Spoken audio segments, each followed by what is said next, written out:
The following is a presentation of the Belly Up Sports Media Network.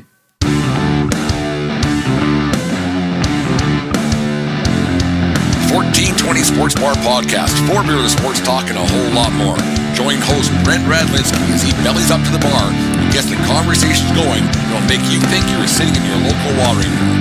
It's sports, beer, and shenanigans, so sit back, grab a few beers, and let's get in. The 1420 Sports Bar Podcast, 4 beer with sports talk and a whole lot more. Today's show, as always, brought to you by SeatGeek.com, the SeatGeek app. Use promo code Belly Up at checkout and save yourself $20 on your first purchase over there at SeatGeek. Remember, we are part of the Belly Up Media Network. Go to bellyupsports.com for all their great podcasts and articles such as the ones written by today's guest, Jim Marshall. Jim, how you doing? First time in the sports bar. How's things going down in Phoenix, Arizona? I'm doing very well. Things are going by very well. I will let people know that we are looking at some rain tonight. That's a bit different. Shouldn't have a rain out during spring training. That's almost sacrilegious almost down for that part of the world. It is almost sacrilegious. We actually had some rainouts on Friday, the first time in quite a while that we've had some rainouts. We had a storm that dumped about an inch of rain and canceled all the games but 2 of them. You know, we were talking off air for half a second there, how spring training, how it's grown over the years. It kind of coincides with your article you wrote, how baseball's in a really good spot. But let's go to and how attendance is growing. Let's start with spring training. Actually, now that you brought it up off air there a little bit, take us through because I've never been, and it kind of ticks me off a little bit that my sister's been down. She's not the biggest baseball fan, but she's had the pleasure of going down, and I've always been busy and other things going on. Take us through the average spring training day. Say if you're going to game at Camelback Ranch or wherever it might be, that gets people going, it gets people excited. And what makes spring training so great in the great state of Arizona? Well, living in the Valley for quite a while, I'm going on 57 years now. I've seen spring training grow. There was a chance back in the 90s when we were losing teams. At the time, the Cleveland Indians had left, and they've since come back, now the Guardians. And I think people sat back and took spring training a little bit for granted and just figured, well, they didn't need the fancy stadiums. They didn't need the big clubhouses. And then when Florida started offering those things, teams were starting to go away. So Arizona got together, and they came up with basically what they call a stadium use fee and said, hey, we need to start recognizing and keeping the Cactus League going because it's been out here since 1947 and really got popular in the 60s and 70s. So I'll fast forward up to now. You have all these new stadiums, like you mentioned, Camelback Ranch, where the Dodgers and the White Sox are sharing, Goodyear, where the Guardians and the Reds are sharing, Salt River Fields, which is the newest one, where the Rockies and the Diamondbacks are sharing, Sloan Park, the Cubs. All of the stadiums are new except for Tempe Diablo Stadium where the Angels play. That was built in '69, but renovations are coming. And the big thing is that they put in multiple fields, and they made it, the batting practice, the pitching mounds, everything all within a certain area. And the one thing that the Cactus League really promoted, and they were able to keep the teams, is you're 45 minutes from the farthest from the stadium. So if you were at Sloan Park and you wanted to go to Goodyear to see a game, it would take you 45 minutes. In Florida, you're having 2-hour bus ride, maybe a 2.5 hour, sometimes, yeah, 3 hours. So that was the big thing. And then the Cactus League really got going with lawn seating. They introduced where you could just go out into the outfield and you'd take your towel out there and go out and do lawn seating. And then they did day and night games. So during the day, you'll have a game at 1 o'clock Arizona time, Mountain Standard Time, and then there's a game at 6 o'clock. So it got to be a competition with a lot of fans. I could do a day game, and then I'm going to a night game. And it just really has boomed. And obviously having the Cubs out here, they set an attendance league record today against the Mariners, 16,156, I believe it was, set the record. Obviously having the Dodgers, winning the World Series, the Rangers won the World Series before, having your local team has really just created a buzz. And all the teams, when you average it out, they average about 7,000 to 8,000 fans a game. So when you factor in all the 10 stadiums, it's just enormous. You already have the winter visitors from Canada, from the Midwest, and now people are planning their spring breaks coming here. I've talked to people that spring break is going on in the Midwest. They're coming out to Arizona to do spring training games. And it can only help the game of baseball. Yeah, it's probably a bit of an older demographic at times, but when you have, like you said, during spring break, you might have the younger people making their way out, because there are, I call myself, and no harm at all, I'm a bit of a baseball dork, and I'm sure you kind of are too as well. But having people a younger age, given an opportunity to come out and enjoy something, and to get the baseball season going, and like you said, get out of the winter doldrums out in the Midwest sometimes, because sometimes the weather can be a little bit ornery, and to be able to kick off the baseball season, and along with college baseball as well, is getting going at the same time. So for baseball people, just to be able to get things going, the way Arizona's done it, it's just phenomenal. I think it's a great thing for not just Major League Baseball, but it's got to be great for the economy of Arizona as well. Like the amount of money that's got to get spent on hotels and travel and everything else, restaurants, it's got to be a huge economic boom for sure. Yes, and last year was a perfect example. We could talk about the Barrett-Jackson auto auction that comes in the first part of January, usually the middle of January. Always draws a couple of million people, and they always set records selling cars. Then 2 weeks later, we have the world's greatest show on grass, where we have the Waste Management Phoenix Open. Yeah. And we also had the Super Bowl. Then you had spring training, and then you had the NCAA Final Four. So Phoenix has really, in the last 50 years, has really grown into a mecca, and people will come out here. And I think they factored in an additional 2.5 million people alone came out here last year alone, just from the 1st of January all the way through the end of March. And numbers are back and forth, but it was an estimated $1.2 billion into the economy. That's pretty good money if you can get it. So it's like being a podcaster or something. But it's got to be good for like you're not in your 20s anymore, but I'm sure you see guys that are in their 20s and 30s coming out to watch baseball and coming out to spring training with their families, and all different ages and everything else. But seeing younger people come out to watch spring training, it must warm your heart a little bit to see, like you said in your article, that baseball is not as dead as people think that it is, and it's not a third, fourth rate sport like a lot of people tend to believe for whatever reason, because football's number one for a multitude of reasons, and then NFL, then college football, and then you might put baseball or basketball in there. But it must feel good for a baseball guy like yourself to see people coming to watch the great game of baseball. Then it's not dead, like you said in your article, that you made 100%. I thought you were 100% spot on with the way you wrote that. Yeah, and we've seen a huge change. And I think a lot of that has been college baseball as well. It used to be when you were drafted out of college, what did it take you, 3-4 years before you got to the majors? Now you're starting to see guys in 1 and 2 years where college baseball has changed. They don't use the aluminum bat anymore. They use that graphite composite.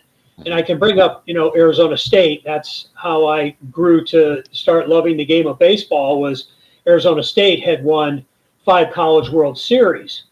And they got wind that they were playing at a stadium that sat about 2,500 fans at Packard Stadium. And when Phoenix Muni Stadium, where the old Phoenix Giants used to play when we had a AAA baseball team, and then the Oakland A's were doing spring training, Arizona State had an opportunity to buy that, and they did it. And they have turned that into an amazing college stadium. And they are one of the top attendants on this side of the Mississippi. And that really has sparked interest in baseball as well. And you've seen a growth, especially out here, because baseball, you can factor in, yes, June and July and August when our temperatures went 100 degrees, but you can play baseball year round. And that has really intrigued some of these club teams to come out here and do that. And you've seen that growth with baseball. And then also Major League Baseball making the changes the last 3 years where they have really sped up the game. Yeah, what is the game now? 2 hours and 30 minutes, 2 hours and 33 minutes. People are actually starting to complain that baseball is not long enough, because by the time you get down and you've sat down after buying your beer or your food, there's already been 2 innings that have gone by. So I think baseball, sure, they still need to do a lot of different things, but right now baseball is on the path to a big recovery. It's funny you say that because I'm a general manager for a wood bat team up here in Canada in the Western Canadian Baseball League, and that's some of the complaints you have. Like one night, pitchers don't throw strikes. All of a sudden, the game's 3 hours 10 minutes. The next night, the game could be an hour 49, a 1-0 game. Great baseball game. People are like, I didn't get the bang for my buck. So there's a real fine line in there somewhere. Like, hey, because people want to get so okay. Well, what did I pay for? Then it's just funny how people complain about anything, no matter what. When it comes to baseball, they don't get enough, or they get too much. I had a baseball guy up here in Canada. He's as old school as they get, and he said that because he's anti-pitch clock to an extent. He likes it to a little bit, but his biggest thing was the pitchers would just throw strikes. He said ball one is the biggest detriment to slowing a game down. If pitchers get ahead in the count, it goes faster. And it's funny that there's actually more pitches being thrown a little bit now because of the high strikeout rates. Not a lot of ground balls anymore. So it's funny. People love the strikeouts and they love the guys who can throw 102, but that also causes more pitches, which also causes longer games. So there's kind of a funny line in there for time frame of a baseball game. It is, and it's, they've adjusted what the pitch clock when it first came out. And the Arizona Fall League, which has gotten very, very popular out here because you get the top prospects, they've been testing a lot of the rules, the bigger bases, the pitch clock. We saw it go from 20 to 18 and, where it's set. But you're right. As soon as it's ball one, the pitcher's kind of walking off the mound a little bit. He's thinking a little bit. But it's all seemed to really – I haven't really heard too many complaints about the pitchers getting injured. That's a whole nother story. I mean, everybody has their own opinions on that one. I was told by a longtime baseball pitcher, the reason why you're starting to see so many injuries is because when baseball ended and you were, say you didn't make the playoffs or the World Series, you rested your arm until the 1st of December. Then you went out and started throwing. These guys are throwing every day, 365 days a year, and you have to get an opportunity to let your body rest and your arm rest. And that was from an old-time baseball pitcher out here said with the injury. So I know the time clock, I'm kind of a traditionalist. Baseball never had a clock. That was the great thing about the game of baseball is it never had a clock. But they really needed to do something to speed up the game, especially in the last 10 years when games went from, 2 hours and 50 minutes to 3 hours and 41 minutes. The seventh inning where you would take one, pitcher would face one batter and you'd take him out. Then he'd face another one. So they had to do some things, and obviously the defensive shift as well. Yeah, I like most of the rules. The one I laughed at, I didn't much like it when it came. Like it's in different levels of baseball. Like I said, they try a lot of things in the minor leagues with, but the automated strike zone and robo umps, whatever you want to call it. People call it different things. But I watched a game early in spring training this year where the Yankees and the Blue Jays were playing, and there was a pitch that was more than hittable. Like it was more than hittable. And they said it was a half inch off the plate, which means nothing because the plate's actually, it's 17, but you get 2.5 inches each side, so it's actually 22. So it's more than a hittable pitch. The guy would just take it the other way, but they called it ball 4. And I'm like, but that's a strike. Like, so like it should have been, and then that pitch ended up being a couple of then the next pitch, the guy hit a double, then it would have been the third out of the inning. And so all of a sudden it just changes things a lot. What's your I've always said I don't want to see instant replay and automatic strike zones and that stuff. But on the other hand, if it was my team getting screwed out of a World Series championship on a bad call, then you've got a different story. And then now with the way sports betting is and everything now, you kind of have to have it. And I guess the big thing is, I guess, get the call right is the most important thing. But there's a big but behind there. What's your but on that there, Jim? I don't like taking the human element out of the game, but I understand technology has gotten better, and it is something that baseball was never going to do was gambling, and now baseball is like the second most sport gambled on, or it's in the top. I think it's in the top 5. It might be third or fourth, but the human element.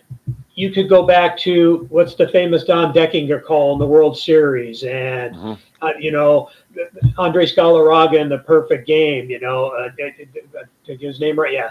Or how about the most famous one is Jackie Robinson and Yogi Berra, where he slides into home plate. Somebody has reversed that angle and they've blown it up and they showed that he's out. What are you going to do 90 years later? You can't change it. But I understand in order for the game to continue to grow and the technology is there, even in the last 10 years, you've seen the instant replay where now you have all the cameras that are going to angles and now cameras on the bases, like you were talking about football. Who would have thought about having a camera on the pylon, and look how accurate it is? I wasn't for it, but I understand in order to get the next group of fans in baseball, you're going to have it because all the other sports have had it.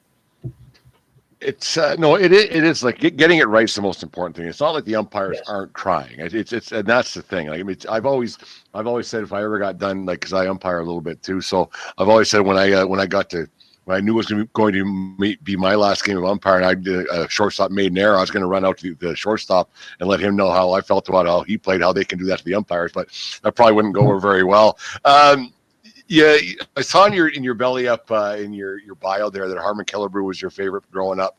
How'd that come to be? And because everybody has their favorite, and no matter if you're a fringe baseball guy or a baseball purist like yourself, everybody has their guy. What's with Harmon Killebrew? Okay, that's an interesting story, and everybody's always a little intrigued. Let me correct Armando Galarraga. I wanted to say Armando Galarraga. Yes, sorry, yeah. Okay. So my dad worked for Honeywell, and when we moved out here back in 1967, he would go back to Minnesota, where Honeywell's headquarters were at. So in 1972, he had gone back to a game, and he brought me back a 1972 program of the Minnesota Twins. And I read that from cover to cover. Rod Carew, Harmon Killebrew, Tony Oliva, Jim Cott, Jim Perry, you could go down the line. And I have a brother that's 3 years older who was collecting baseball cards. So that kind of got me going in 1972, was collecting cards. And one of the first cards I ever got was a Burt Bly-Levin card. So it just kind of motivated me that I wanted the Harmon Killebrew card, and that's where the Harmon Killebrew, came in. And obviously you knew the name. And turns out I met Harmon many, many times. And I have one of the most unique and distinct collections on him that you're ever going to find. There were some items that were given to me by him, and just a tremendous player, and just a great person outside of the game as well. So I grew up a Minnesota Twins fan until the Arizona Diamondbacks came here. Those Twins teams that were winning World Series in the 80s, there was something else, man. Like the old Hubert H. Humphrey Metrodome was rocking back in the day. Like, it was unbelievable. And just the way, I remember Kirby Puckett hitting one over the plexiglass, and that was the thing that was really different about the Metrodome, was they had the plexiglass in the outfield. You just didn't see that. That's for hockey arenas, right? So you're like, what the heck is going on here? And I was 12 years old when that was happening. It's like, this is kind of neat. And just how they were just Gary Gaetti and the whole Frank Viola, and just an unbelievable franchise they had out there. Great runs. And that new ballpark they got out there, it's not new now, it's new-ish, I guess, but the out Target Field, they've been there a couple times. Unbelievable facility. Like, it's fantastic, right downtown. It's fantastic. It's a great stadium. I got an opportunity to go back to the Metrodome to see a game, and then was able to tour Target Field and saw many games at Target Field. The one thing about the Minnesota Twins, they started doing it now that you're seeing teams 20 plus years later doing it. They built up through their farm system. You're talking Ken Herbeck, Gary Gaetti, Greg Gagne, Steve Lombardozzi, Frank Viola, and Tom Kelly was the manager in the minors, and he worked with these guys all the way through. Then you signed a few veterans like Don Baylor, and you brought Burt Bly-Levin back and everything. And Tom Kelly just let these guys go out and have fun. There was just so much friendship and brotherhood in the locker room that you saw from these guys, and winning it in 87 and 91 was just amazing. And now you start to see the other teams like the Tigers, they went through a lot. The Astros have gone through a lot. And they said, we got to step back and start building it through the farm system. And so you're starting to see that as well. But those Twins teams were a lot of fun. Yeah, I was talking about this. I don't know how it came up. Baseball guys just bring up different stories all the time. You don't know how you get to that point sometimes. But we're talking about how the minor leagues has gotten how they downsized the leagues. There's not as many teams and everything else. So a lot of people don't get to grow up with a favorite team in that way anymore. Where your hometown guy, he played for a year here, then you get to watch him through the minors a little bit. Now, like you said, now guys in the big leagues after 2 years. That's kind of hurt baseball a little bit. Not like I'm not saying baseball's in a bad spot like we just alluded to earlier, but having the smaller communities throughout, there's only the one minor league team in Canada now out in Vancouver for the Jays, but not having those affiliated teams anymore. There's a lot more wood bat baseball leagues, independent leagues, and everything else, which is still good for baseball fans, but not having those affiliated teams around as much, it kind of you don't get to follow that team grow together to become a championship team or grow together to become the Minnesota Twins, or you may hate to say it, like the New York Yankees, who like the core four grew up together. Right. And that's the one that I was really surprised that baseball got rid of a lot of the teams. I mean, Burlington, Iowa had a team for over 100 years, and they were Guardians and Indians and White Sox, and you got to follow those teams. And now, it's not the same. So I guess maybe since baseball is more regional now, and we'll touch on that a little bit, that, you can start to expand with the streaming and seeing the games wherever you want. Maybe that's where they think they're picking it up. But there's just something about missing minor league baseball, going out to a game on a Saturday night and seeing, tomorrow's major leaguers today was always the big thing that the Phoenix Giants used to say. No, it was huge. You talk about going to Phoenix, and for some reason, well, it's beautiful down there. I'm trying to warm up a little bit. So I used to go down to Phoenix quite a bit. I've been down there 5 or 6 times for different baseball trips, and I think the ballpark there is fantastic. I've never had a bad time there. The area around it was pretty good. I've actually ran into a funny story when Cooperstown was just around the corner there, Alice Cooperstown. I ran into I was sitting there having a beer on a Saturday afternoon by myself, and some guy came up and tapped me on the shoulder. He goes, "Do you want to be in a photo shoot?" And I said, "If I don't got to do anything, I'll do whatever you want." And so he goes, "Okay, good, sign here." So I signed the waiver, and out came Alice Cooper himself, and he served me a couple of beers, and we talked. I had a little BS session for 10 minutes, and Bob's your uncle. See you later. So I kind of have a little sweet spot in my heart for Arizona and the Arizona Diamondbacks in that facility. They're in a good spot right now. Their baseball team is in a very good spot. Do the people of Phoenix get to? Do they appreciate enough going to that? Because now you got a lot of transients. Are there a lot of Diamondbacks fans? There are a lot of Diamondbacks fans. Obviously, it's like any other town. When they win, they'll pack the stadium. 2 years ago, when we made the World Series run, the stadium was electric. You could go back to the 2001 World Series. I don't want to, but we can. Yeah. Yeah. It was just, it was just electric. The whole town was just, ignited. You have to think Phoenix has really only been a major city really for about 50 years. The Phoenix Suns were our only professional franchise. And then until the Cardinals moved here, and then the Diamondbacks came, and then, we had hockey, though we lost it, and, to get all the 4 major sports. So when they won it, this town was just alive because we had never won a championship before. I mean, we had college baseball. That was really the only championships that we had. The Suns have been there 3 times, haven't won anything. The Cardinals lost, the Super Bowl. And so when the issue with Phoenix is July and August, it's so warm and people are on vacation, you'll get 10,000 fans a night. Now, last year, that was a little different because the team had won and the games are a little bit shorter and a little bit more interest. And they were up to about 17,000 on, Tuesday, Wednesday, Thursday. But they actually had the highest increase in attendance last year. And they went from like 24,000 to almost 30,000. This year, they're expecting 30,000, obviously signing Corbin Burns. The issue with the stadium is it's too big. When they built it, that's a good it's point. 48,000 seats. So when Jerry Colangelo was here, and I'll mention this, there was a gentleman named Mike Gallagher and Mike Kennedy, prominent attorneys here. They were helping get the stadium going and everything, and listening to everybody. And they said, you need to make this stadium, 45 to 50,000 seats, because the fans will come. It's gotten to the point that the stadium is now too big, and the roof has to be replaced. I mean, they finally, last year you couldn't open it when the weather is nice in May and June. Yep. You couldn't open it because there was a risk if the cable snapped, it would drop a bunch of stuff on fans. Now they've got that fixed. So there's nothing like having the roof open.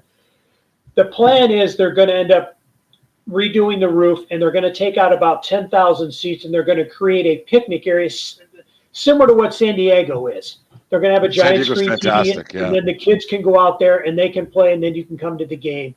And that's going to be the big issue that's going to come up when the Diamondbacks take over the stadium. They still have a couple years. They're now leasing it from Maricopa County, and eventually they'll get to buy it. It's, politics, how that works out. It is a nice stadium. A lot of people forget it is now the third oldest stadium in the National League. And when you sit back and you go, the Diamondbacks have only been in here since 1998. You're talking Wrigley Field and Dodger Stadium. Yeah, it's but crazy. They've also gone through major renovations as well, where the Diamondback hasn't really gone through major renovations. Yeah, last year they replaced the sound system and the new video board and all that, but it really needs to be upgraded to modern facilities.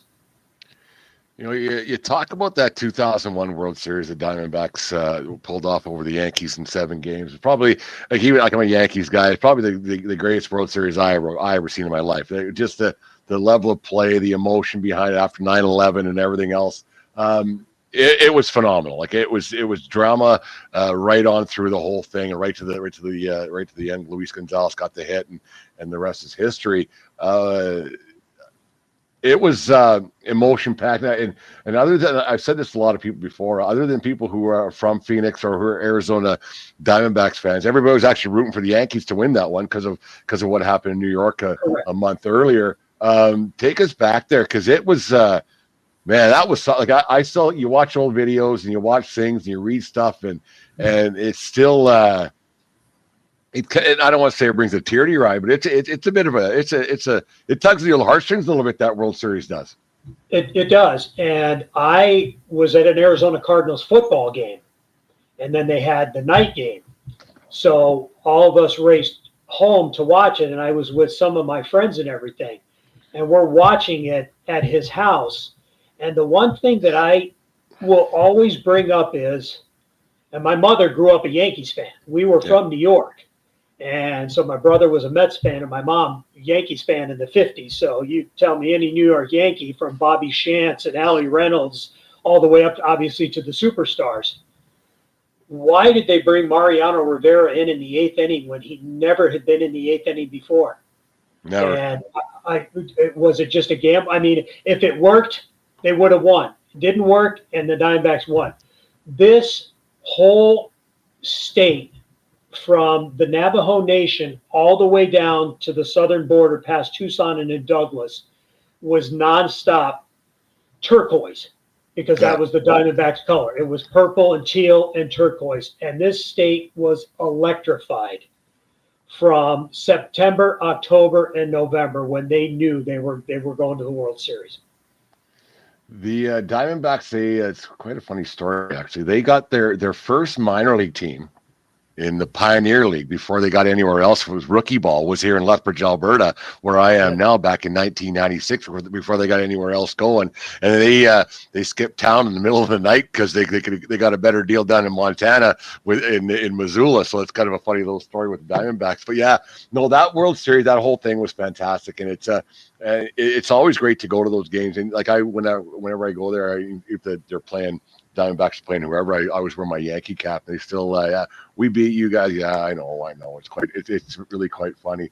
You mentioned ballparks like San Diego it's just a different transformation how they used to be all over everywhere. In San Diego, I've been there a few times. That might be my favorite ballpark, the way it's built, like literally built into the downtown core, and you just walk around and all of a sudden you're in the ballpark, and they used to have the beach out in center field. Now they have the wiffle ball field out back, and it's just an awesome place. And I think baseball's done it really well compared to some other sports, how they've made it ballparks a lot more fan friendly, because in general most people, like, they're there for a game, but the entertainment is more so that what they're there for, and a family can go out and have a good time and not care about the score a whole bunch. And I find ballparks that do that have a lot more success at the turnstiles, because the game's almost secondary now for a live event for a lot of fans. Yeah, in baseball, the one thing about, and we can tie football into this, football has cheerleaders. Football is always nonstop action. Baseball is where you went and you talked to your dad or your mom or your buddy about what kind of a day you had at work, or what kind of a week you had at work. Football, you didn't do that because it was nonstop action. Fantasy football really created the boost in the NFL. And now you're starting to see that in baseball, where you're seeing the running stats are up on the video board all the time. Now, they're always giving the out-of-town scores. They're always showing previous, like during an inning break, they'll go break into the Padre-Dodger game and say, struck out Shohei Ohtani on 3 pitches, so the entertainment is there. It's all about bringing the kids and letting the kids have fun, and baseball has really adapted to that. I think they do it better than any of the other sports as well. And that's why they're making it more kid-friendly. You have the concessions and the discounted price on tickets, but you need the area where the kids can go and run around, and the parents can say, hey, I can let my kid be up here for an hour, or I can enjoy the game and do things like that. And that's what baseball has really done, and that's where you're seeing the stadiums do that. I fell in love with Camden Yards. I finally got to go there 2 years ago, and what an amazing stadium. Right in the area that needed to be done. Everybody can walk there. You're right. Petco Park is another one. Everybody can go right there. You're starting to see all these PNC Park. I'm hoping to get there. I understand they're doing quite an area. They're creating an area for kids as well. So, yeah, baseball is really trying to adapt to the younger demographics. I know it was a couple years ago, the average age of a baseball fan was 59 years old. Yeah. I'm going on 62. That was 2-3 years ago. That's probably changed. We have seen a huge increase from the 18 to 34 group. I work with some people, and they just love the game of baseball. They love going down there, getting something to eat, going into the game, being home by 9:30 at night now. And that's what's really boosted baseball. That's one thing that we're really focusing on with our local team here, is like the game is secondary. Go and have a good time. You win, you lose. Yeah. Root for the home team and all that stuff, but let's have a good time doing it. And we're seeing a lot more younger people coming into and being more engaged in games like that, because like you said, like the rule changes, it had to be done just to make it a little more exciting and move, because everybody lives in the now. Everything's right now. We're living the Twitter, Instagram, whatever thing you are. Everything's right now, and then there's something's new right now all the time. So you gotta keep people's attention somehow. Like the video board and our mascot are probably our two biggest superstars on our team, because they're there and they're all over the place, right? The game's almost secondary, and the entertainment value's got to be there. Because people's entertainment dollar gets stretched pretty thin, so you better make it worth their while. Well, and when I was doing sports radio a few years ago, when I was co-hosting, we'd have President Derek Hall on, and I always get upset. I'm not a Dodger fan. Never have, never will be. Phoenix Giants was the San Francisco Giants AAA team, and they would always play the Albuquerque Dukes, and it was the Dodgers. And, boy, you talk about a rivalry that even in the minor league. So I grew up disliking the Dodgers.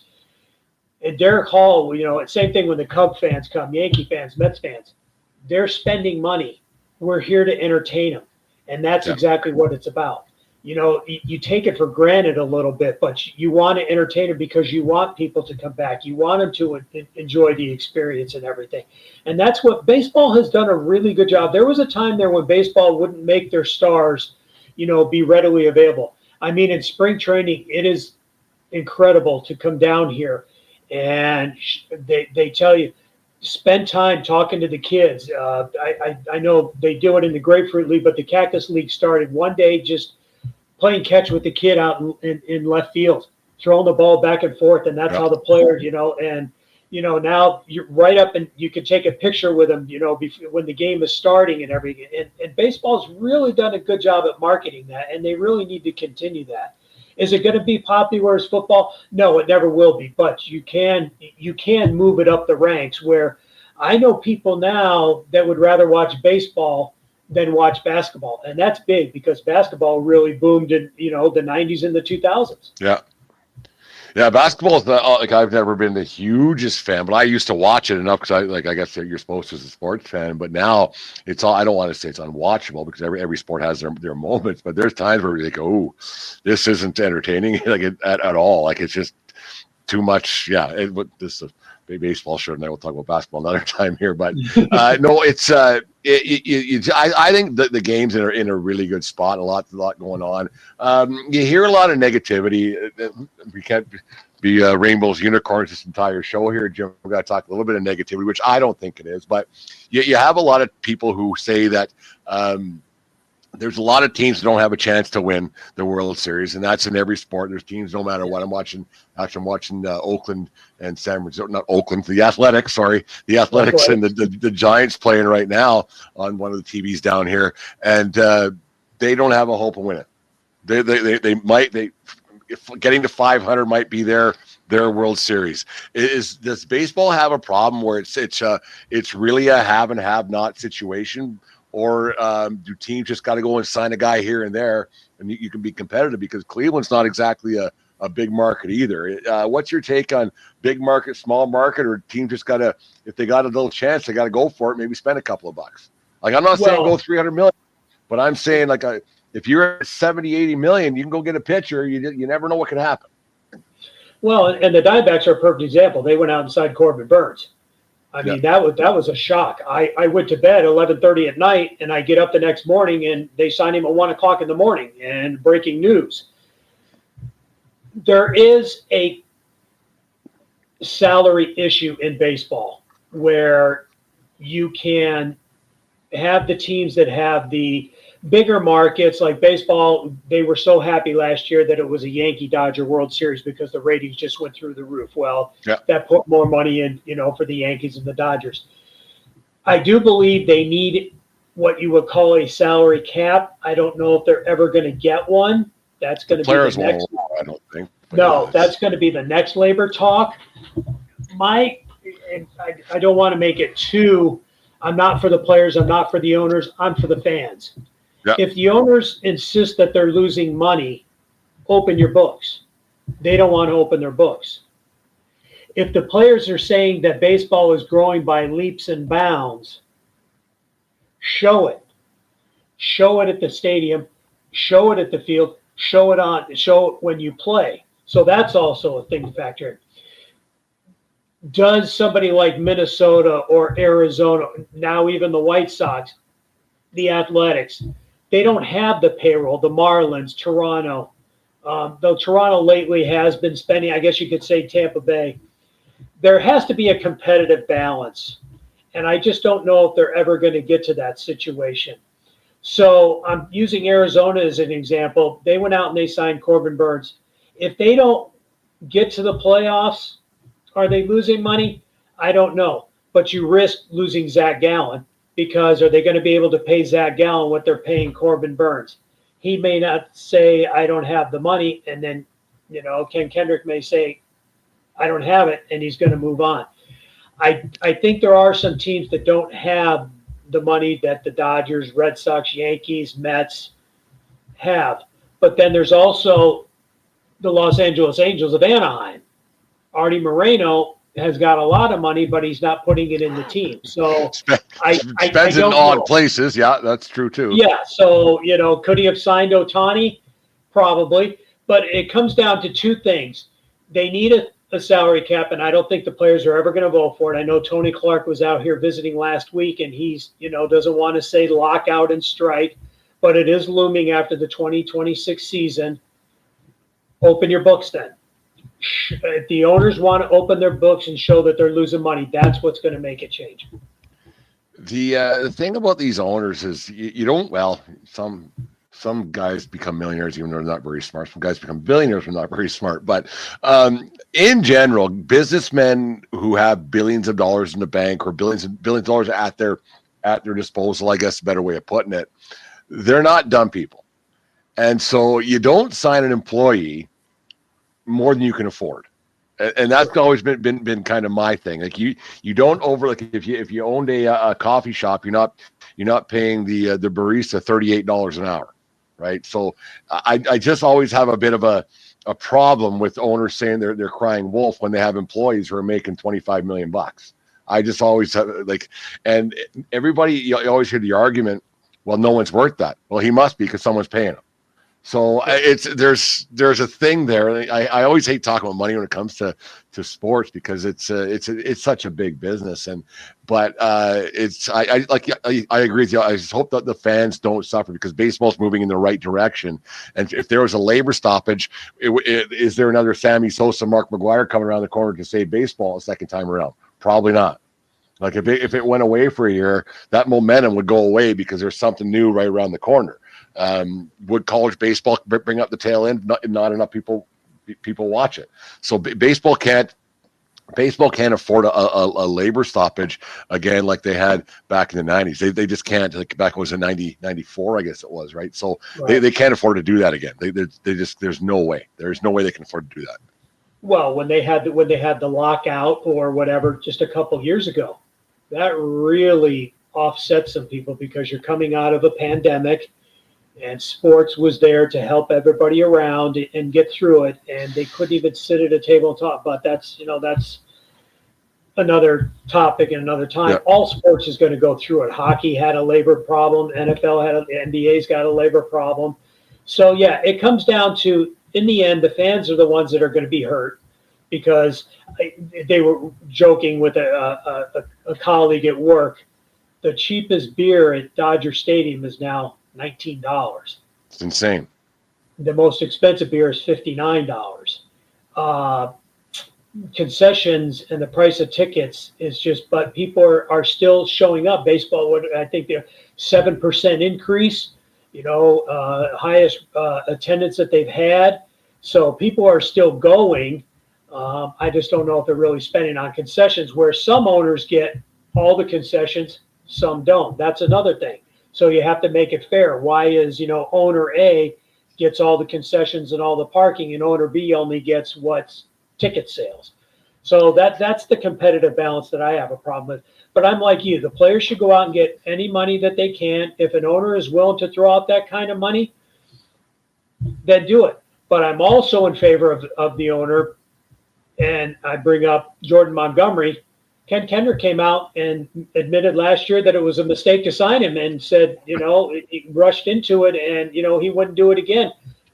You should be able to call the players out, and the players should be able to take it. They did it, years ago back in, before Get Off My Lawn guy, yeah. But they should be able. If you're making that kind of money, then you should be held accountable as well. It is crazy, and then you see, like I'm watching the Oakland A's in their Kelly green uniforms, and I'll probably say Oakland A's for the next 10 years. There, Jim, it won't go away. It's been built into everybody's system for so long, and how that fan base, it's too bad that the owner was the way he was, and it's too bad that the fans suffered. But on the other hand, there was a lot of nights you could shoot a gun in that place, you wouldn't hit anybody. Right. And so, and I've always kind of wondered if I lived in a major league city, if my team wasn't very good, or because I go to games no matter what. But if my team was bad, as the A's have been forever, the Oakland A's were for a lot of years. Yeah, they've had some glory years for sure. I always wondered and thought to myself, how many games a year would I go to? Like there's 81. Would I go to all 81? Probably not. If my team's bad, like, do you go to 10? Do you go to 5? Because eventually you're like, well, what's the point? Because nobody really, and we say this a lot on this show, is nobody pays to watch the home team lose that often. Like you just don't. So there's a fine line there. Like, okay, yeah, the owner can Oakland's a different situation because he found a way to make sure that they would not be very good, so he could say, "Well, I'm losing money here, so I'm leaving."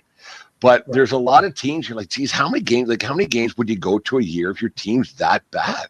Like in Chicago with the White Sox, like historically bad last year, 121 losses. Yeah, when the Diamondbacks just 3 years ago, when the Diamondbacks went 51 and 111.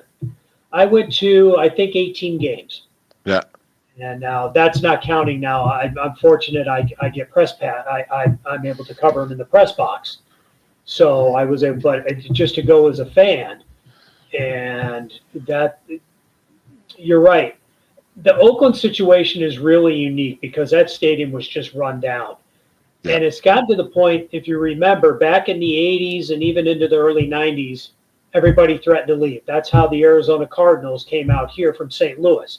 Mm-hmm. They were promised a stadium, though it did take 20 years to build it. If you build it, they will come. Now people have kind of reversed that option. If you've got $1 billion, you're building your own stadium. Oh, yeah. That's the problem that was going on in Oakland. I think you're seeing it in Tampa Bay as well.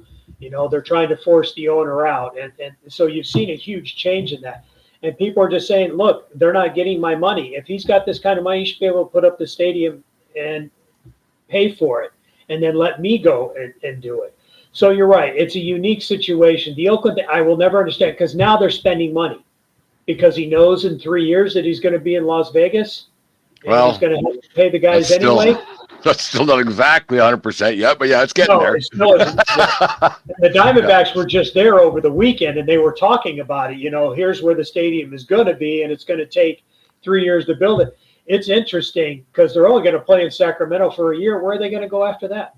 Back to Oakland. Yeah. Who knows? I mean, if I'm the owner of and baseball is going to expand eventually, and you would hope Montreal is going to be one of the teams that's going to get it. Yeah. But if I'm somebody in Oakland, I'm going to say, come down to Oakland. I'm going to get you a brand new stadium, and I want baseball back in Oakland. But you're going to have to build your own stadium. Yeah, it's spicy. Jim, you talk about college baseball, and you had the minor leagues down there in Phoenix as well with the Giants, and then Major League Baseball. Like out of the three, they're all separate and they're all different, especially the way it is now. Because even college baseball with the massive stadiums and video boards and bells and whistles and all that's got going on and the money that they can spend, and it's a lot different. Like there's a lot of college teams that got a lot more money to spend than minor league teams do. Out of the three, what do you like about each version of baseball when you get to go to a game? What's your favorite one? My favorite sport of all time is Arizona State Sun Devil college baseball. I love Arizona State college baseball. I love the history, the mystique, the players, just the camaraderie that's around there. And now that they have moved to Muni Stadium, they have really made it fun. Minor league baseball is fun because, when Bill Veck's son, Mike Veck, was, running a team, get your hair cut during a half inning, the crazy, schemes that they had. I do miss minor league baseball out here. I would hope that Tucson would get a team out here to be nice to go down there. What I like remember about the old Tucson Toros back playing the Calgary Cannons back in the day. Yeah, that's Tucson Toros and Tucson Sidewalk. There is a rumor that when the A's move to Las Vegas, I mean, they can't have AAA baseball. I think you can only have AA baseball. There is a rumor that Tucson would be willing. Tucson wants them. And they have a stadium down there where the White Sox and the Diamondbacks used to share, Tucson Electric Park, that they could do. U of A took over High Corbett Field. College baseball, the players obviously are a lot friendlier. They know they're working a little bit harder because they know the next level is to try to get drafted.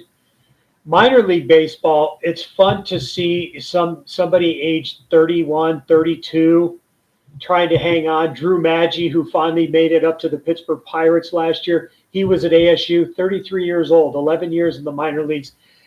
I like the inning breaks during minor league baseball. College baseball, I like fans in the stands that can talk about the old college baseball and how it was and then how it's changing. Yeah. And then obviously Major League Baseball, just the new players that are coming up. So they each have their own uniqueness. But boy, I'll tell you, I love going to Arizona State University Sun Devil baseball. I've said it a lot on this show. That's one of the things I'm really jealous of is about Americans is the way you guys embrace your college sports, or all sports, but college sports in general. Like we don't have that up here at all. Like there's a team here, whatever. Nobody, and I'm going to flat out say nobody cares. Parents and girlfriends. That's it. That's all it really cares about that play.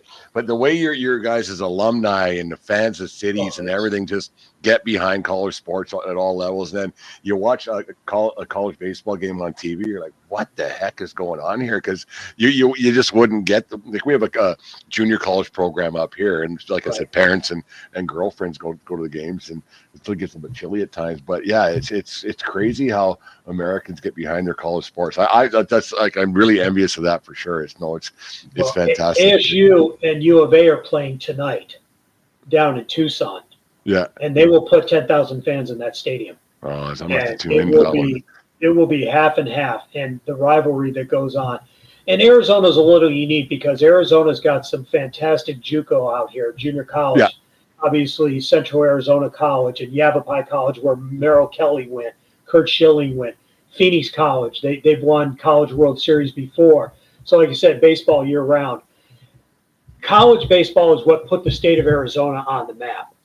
When Bobby Winkles was here, he won the College World Series in '65 and '67, and then obviously the first draft with Rick Monday. And I'll tell you, there are some loyal Arizona State Sun Devil baseball fans. Yes, you have basketball and you have football, but you have some diehard baseball people that give a lot of money.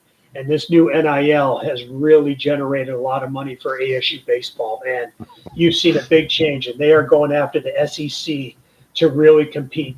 And college baseball is really going to change, and I'm really happy about that. No, that's good. Anything can bring the more eyes on the baseball, and if it's college level, and they just grow into fans. And you watch, like you said earlier on, there used to be minor league guys coming out. Now you got college kids coming out. Now you people follow them into the minor leagues and everything else. No, it's fantastic. We'll get you out of here in a second, but. Good couple quick ones. I saw you said you had some Harmon Killebrew memorabilia. What's some other of your favorite your baseball memorabilia that you got kicking around there? What's your favorite piece that you don't want to get you robbed or anything, but like what's one of your favorite pieces that you go this one's pretty cool. Like you look at it sometimes because I got some stuff down here. I call it the Yankee Tavern North. I got some stuff down here. I go that one's pretty neat. I kind of smile at it sometimes. Well, I have a 1953 Topps baseball card of Allie Reynolds. That was my mother's. Yeah. So she had all the baseball cards. I always say, how does my brother ate the 53 Mickey Mantle? How does that feel? As far as the Harmon Killebrew stuff, I have over 100,000 baseball cards. I've been collecting since '72. I've got complete sets through the 90s and then into the 2000s. I have some unique stuff. I have some stuff that goes back to the 30s and 40s. There's a couple of items on Harmon Killebrew that I have that are pretty unique. Back in 1961, it was called Peter's Meats Hot Dogs, and it was the whole package was a Harmon Killebrew card. And I have the whole tab, and there's no grease stains on it. It is prime. It is. Wow. I have to get it graded, and that's really a unique item that I have. And then another one is when Topps used to put, the puzzles and along with the gum, they would put the posters in there. It was called a 1968 Topps test head, and it's the actual photo that they took of Harmon Killebrew, and I have that photo of that, and I have it displayed. And then my other big thing, other than having a lot of Harmon Killebrew stuff, is I have at the time the 500 home run hitters who were alive. There's a photo of them, and I have all their autographs. Hank Aaron, Ernie Banks, and I picked that up at a show. So there's just been a lot of stuff, a lot of baseballs, a lot of baseball cards. No, I quite like that. Last year we first moved into this house and got guy was fixing the furnace when we first moved in, and he came downstairs because my wife, I said, I'll take care of the basement, you take care of the rest of the house, and she's still working on things upstairs. But I took care of all my stuff. It all set up about in about a day and a half, and she's a little bit mad at me about that still. But guy came down and checking things out, and he goes, "You have that?" I went, "Yeah." He goes, "I'm not telling." I'm like, he's like, and how even like non-baseball fans, when they see baseball stuff, they know who these guys are. Like there's certain people, you just say the name and they go, "Yeah, that's kind of neat." And it's baseball pulls on the heartstrings of people. No, if you're a huge fan or just a fringe fan, for sure, baseball I love it. Maybe I'm waxed poetic a little bit, but I wasn't going to ask this, but it got brought up last week a little bit. I don't know why I always ask this question, but I do because it intrigues me. They were Pete Manfred was Rob Manfred was talking about the Pete Rose situation, and everybody knows about that whole thing. And the Giamatti, he signed the deal back in, it was 87, I think it was. If you ask, you sit down in a bar room having a beer with your buddies, with 20 people, you get 10 answers one way and 10 answers the other way. Mm-hmm. People say he's a Hall of Famer. People say he's not a Hall of Famer. Skill wise, yeah, absolutely. But we're not going to say he's not his career numbers. But should Pete Rose have been in the Hall of Fame? Yes, absolutely, without a doubt. And I don't want to start controversy either, but no, all the steroid players should be in the Hall of Fame as well. Barry Bonds should be in the Hall of Fame. Rafael Palmeiro should be in the Hall of Fame. Now, what you do is you put a little caption at the bottom says possibly tainted the game, because if we're changing everything. The thing on Pete Rose that I'll bring up is baseball frowned on gambling. And now you're allowing gambling. So, I mean, it's going to be, but he did sign something that says that he bet on baseball and he bet on his team and all that and got him, thrown out. But without a doubt, he should be in the Hall of Fame. And without a doubt to this day, Shoeless Joe Jackson should be in the Hall of Fame. And so if you're going to put the steroid guys in, then Shoeless Joe Jackson needs to be in the Hall of Fame. And I know it opens up a huge, but they played the game. They dominated the game. We can always go way back when performance-enhancing drugs have been around since the 40s. Uppers, downers, all-arounders, man. Uppers, downers. There was, right? I talk to former players all the time. They talk about the reds and the greenies and the uppers. Greenies, and the alcohol and everything that was like that. Just if you do it, just put a little asterisk on there, possibly tainted the game or just something unique like that. But it's time that you let Pete in. And I feel bad because he's passed away, and, he should have been in a long time ago. Dick Allen is another one. Now he's not around anymore. I mean, Ron Santo. There's numerous guys that to this day, that Veda Pinson, Al Oliver. I mean, we can go on. I mean, if you're going to let some guy, Scott Rowland, eligible, Bert Blyleven, who I think should be in the Hall of Fame, it took him that long. He's basically a 500 pitcher now. His strikeouts did it, but there were guys that I've never seen a player in any sport campaign for himself the way Blyleven did. Oh my goodness! Like he worked hard at that. He almost worked harder to get himself to the Hall of Fame than he did in his body throughout his career. Yeah, it was he did. He was, and he was on some bad teams, but you got to think of his strikeouts and his curveball. When he retired, he was the number 5 strikeout guy. And, some of these guys, so they're starting to let in some of the guys, and people make you wonder, Bill Mazeroski shouldn't be in. Yes, he should defensively. So if you're going to do it that way, Pete Rose should be in for what the man did on the field. Then you might want to put an asterisk after his playing career was over. This is what happened. You mentioned Mazeroski, like the baseball is such a game of moments, right? Like it's just things that happen a certain time in history, and Mazeroski has one of those moments, right? So yes. He should be in almost just for that. Right? Am I wrong on that? Like you have those moments that people know who you are, and that almost gets you 20% of the votes right off the bat. I just, because baseball, that's the type of sport baseball is. And it is. It's all about numbers. And we bring up numbers for everything. He was consistent throughout his career. And defensively, you could count on him turning the double play and getting Pittsburgh a win with, bases loaded. And he could get two, throw it to home and get it to first for a double play. And that was what you were after, was the consistency of some of these guys. Kirby Puckett was another one. I mean, his career, should he be a Hall of Famer?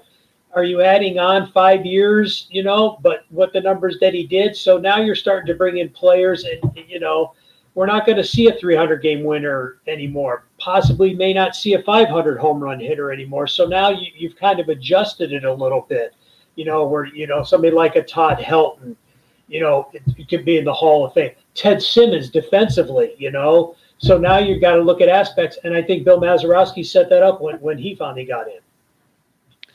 Yeah, you brought up Scott Rowland earlier tonight, and I was thinking about him last few weeks ago, and I was reading something, and I find him to be in the Hall of pretty good. Actually, the Hall of really good, but Hall of Fame's a bit lofty for Scott Rowland. That's what my own personal opinion on that one. Yeah, he's a really good player. Yeah, but when that's just my thought. Yeah, when they put Harold Baines in, that opened up everything. That opened it up for Scott Rowland. When you put Bill Mazeroski in, now you got to think of Omar Vizquel, right? Louis Aparicio was a great fielder too. So when you open it up in a different segment for somebody, defense or consistency over the time, that's when you're going to see maybe an Al Oliver or a Vada Pinson is finally going to get in there as well.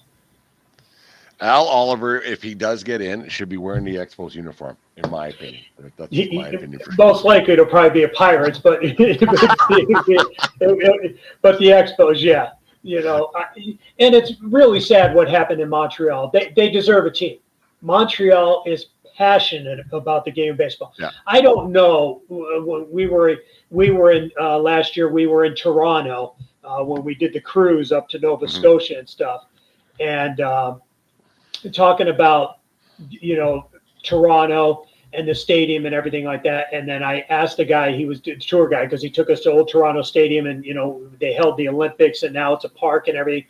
And I said, what about Montreal? And he says Montreal deserves a team, and they should have it back, because just the passion that Montreal has for baseball, almost to the point that he said that they care about baseball more than they do in Toronto. Yeah, they do. No, when they lost that team, because it's been gone for about 6 or 7 years now. But preseason, the Blue Jays used to play a game at the Big O to wrap up their preseason, and you couldn't get tickets, packed. It was crazy, and it was just unbelievable what they would do there in the same old field, the same old fence that was too high to jump through, the whole thing. So no, it was the memories that come through your mind. Because we used to, when I was a kid, we would only have 3 channels. We wouldn't get before we had cable. So on CBC, we would have the Expos games, and on CTV you'd have the Blue Jays games, and they were only once or twice a week, maybe on weekends, right? So that's only 10. And then once we got cable, then you get the game of the week, because we only got ABC, NBC, and CBS. And then it wasn't any local stuff. So so you really had to pick and choose where you grasp on the baseball, but then you read the box scores and baseball cards, and the rest it was, right? So I was an old baseball fan when I was very young, picking and choosing and listening to things on the radio when I was a young guy, trying to find baseball content. Now you turn on a phone, it's everywhere. So it's kind of funny how it all works out. Which has really made baseball grow more than any other sport. And I had written the article about radio and baseball, where it's through the roof now, because you could have somebody living in Phoenix listening to the St. Louis Cardinal games. Yeah. And you may not necessarily get them, and we didn't really touch on, my only thing with baseball is they need to fix the blackout. How can you live in Iowa and not be able to see the Cubs, the White Sox, the Royals, the Twins, the Cardinals, the Brewers? That's unbelievable. But you can listen to them, and people are starting to say, hey, if I can't watch them, I'm going to listen to them. And that's how baseball, now that baseball streams more than any other sport, twofold the numbers are enormous. because there's always putting it under your pillow and falling asleep listening to a baseball game. You can't really do that with football and hockey because it's really more action, where baseball, and you can go back to Vince Scully and, John Miller probably today. I mean, we just lost Bob Uecker, but they actually put you not to sleep, but they relaxed you listening to the game. And that's what I love John Miller. I watched the game the other day with him. He wrote a book, Confessions of a Baseball Purist, back in the late night. Unbelievable. Like the voice of Sunday Night Baseball, he still is to me to this day. You watch other games now, and he hasn't been around Sunday Night Baseball for a long time. But when he's not on, I still hear it in my ear. Like John Miller should still be doing this. Him and Joe Morgan were so fantastic on Sunday Night Baseball. They were dynamite. And I don't know who's going to get. ESPN is dropping the Sunday Baseball after this year, and baseball all around. Crazy. Most likely it's probably going to be Fox will pick it up. Baseball's got to be a little bit careful. You don't want to put it on Netflix. You don't want to put it on Amazon because a lot of people don't want to do that. People won't. Right. But if you offer it on Fox and you do an over-the-air game, on a Thursday night or a Friday night or Saturday and Sunday, obviously you're going to get back. And, losing Bob Uecker, the only real, I guess, announcer who's been doing it for a long time. Obviously, Kansas City Royals on radio. He's been doing it since 1969. But John Miller is probably the last of what you would call a spokesman for the game of baseball in the way that they announce the game and stuff. And baseball's got to find a way to get that back with some of these guys as well. It's crazy. Like, you think about all those guys that are gone now. It's like, wow, man. And you listen forever. Like, and there's voices that you hear, and like, even if you're a fan, I'll get you out of here in half a second. But even if you're a fan of one team, and then if you're like, I'm a Yankee guy, obviously, and then you watch the Yankees are playing the Toronto Blue Jays, so now I can't watch the Yankee feed because the way streaming is and whatever. That's what we talked about. And then you watch the Yankee game, and Michael Kay's not talking. It's like, this is kind of this doesn't sound right. It just doesn't sound right, right? Or the other way around. If I'm watching a Blue Jays game on the Kansas City Royals feed, and I don't hear Buck Martinez, this doesn't sound right. It's just funny how your mind plays tricks on you a little bit. I know. Well, John Sterling retired last year, right? Yeah. And how many people turn the radio? He's not there. Yeah. Yeah, and we just lost Al McCoy, who did announcing for the Phoenix Suns for over 50 years since 1972. Yeah. He gave it up last year, and he just passed away for basketball. A lot of people said, I don't like John Bloom, but he's not Al McCoy. You can't, go to Yankee Stadium and hearing Bob Shepard announce Derek Jeter. Yeah. The person who always takes over is always the one, but you can't compare him to that. But baseball really needs to find a way to get a few more spokespeople in, to make it fun again with the announcing and stuff. You can't say anything negative about the players anymore. And that was when, Uecker would rip the players. John Miller will jump on the Giants all the time, and they're not going to do anything to him. Everybody else kind of steps back a little bit.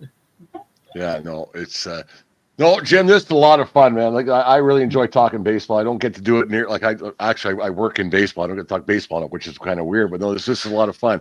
Tell us about your articles at Belly Up and what you got coming up, maybe. Well, I think we're going to probably do an article. We're looking to probably do an article on the Phillies or the Cubs. Want to work on that. I don't like to do previews too much, but I'm sure if there's going to be some previews coming up, everybody wants to know who are you going to pick, who's your World Series teams, and, because whoever I pick, I always jinx them and everything. But I kind of changed my writing a little bit. I like to do guys, I just put the article up on J.C. Escarra for the Yankees. He's fighting, a journeyman minor leaguer, and, where people are, like to hear those kind of stories. So, yeah, I've tried to write for just about every team and just keep the game going and just to increase people to read it more and love the game of baseball. Well, Jim, keep fighting the good fight for all us baseball dorks out there. We really appreciate it. No, it was this is a lot of fun. We'll have to do this again sometime. And my opinion changed who's going to win the world or be in the World Series about a week and a half ago, and then it really changed on Friday afternoon when the Garrett Cole news came out. Holy cow! Like I was like, oh, they're okay. They might be better than last year. And then no, they're not. Oh, they're really not. Oh, now they're really not. So it's really kind of tough year in Yankeeville, I think. Yeah. everybody wanted the Yankees back in, and they were probably leaning toward it. So now you kind of have to look. So, yeah, it'll be interesting. I like the Braves. I like the Phillies. Obviously, the Dodgers will be there. I think Arizona's got a good chance. Yeah. Baltimore, I think, has got a good chance. I don't know which Houston team is going to show up this year, so it's going to be interesting in the American League. I think there's 6 or 7 teams that are going to be right there. I really do. I'm not just saying that because I'm trying to drum up interest, but I really think that there's a lot of teams that have a chance at the American League. The Dodgers, the kryptonite have been the Diamondbacks a little bit for the Dodgers, so you just never know what could happen. It all gets going in 2 weeks, so it should be a lot of fun. It does. It gets going in 2. Well, we got the Japan series coming up. Well, there is that and one they come too. back for spring training. So that's weird. I did enjoy this. Yes.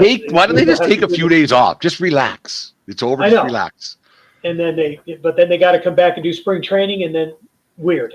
But because pitchers need their work, and they got to throw 300 pitches a week, and blah. They're weighted baseballs and whatever. Anyways, the 1420 Sports Bar Podcast, 4 Beer Sports talking a whole lot more. Thanks once again for Jim for coming on the show. Baseball Purist through and through. Thanks very much, Jim. We'll have to do this again very soon. Thank you. I appreciate coming out, Brent. Thank you very much. Well, have a good night. We'll talk to you again soon. Bye. Thank you. Bye.